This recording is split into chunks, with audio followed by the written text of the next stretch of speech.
Hello বন্ধুরা, আমরা একটা স্ল্যাব মার্বেলের আগুরি হোয়াইটের কাজ কমপ্লিট করেছি। ডাইনিং প্লেসটা সম্পূর্ণ একটা ভেন্স মিলিয়ে পুরো কাজটা কমপ্লিট করা হলো এবং বর্ডারে দিয়েছি আমরা বরফিতির ব্ল্যাক গ্রানাইট। এরপরে বাথরুমে ফ্লোরে হোয়াইট এবং স্কার্টিং সাদা। ওয়ালটাকে আমরা বাই কালার করেছি, দু সাইডে সাদা হোয়াইট টাইলস এবং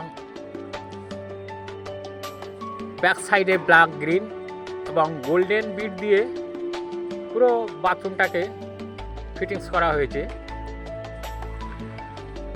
এরপরে চলে যাব আমরা বাইরের আবার কিছু কাজ।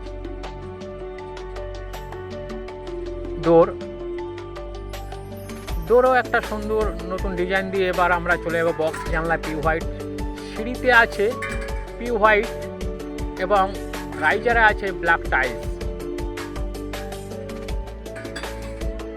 এরপরে আমরা চলে যাব কিচেন।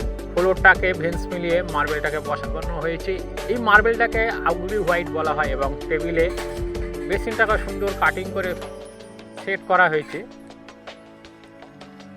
জানালা আপ ডাউন করে পিউ হোয়াইট বসানো হয়েছে। বর্ডারটাকে দেখুন দু কর্নারে একই মাপে কাটিং করে ডিজাইনটাকে করা হয়েছে। এরপরে আমাদের যেতে হবে কিচেন টেবিল ড্রিল গ্যাস লাইনের। বন্ধুরা, কেমন হয়েছে ভালো লাগলে পাশে থাকবেন পরবর্তী ভিডিওতে। আজকের মতো এইটুকুই, সবাইকে ধন্যবাদ।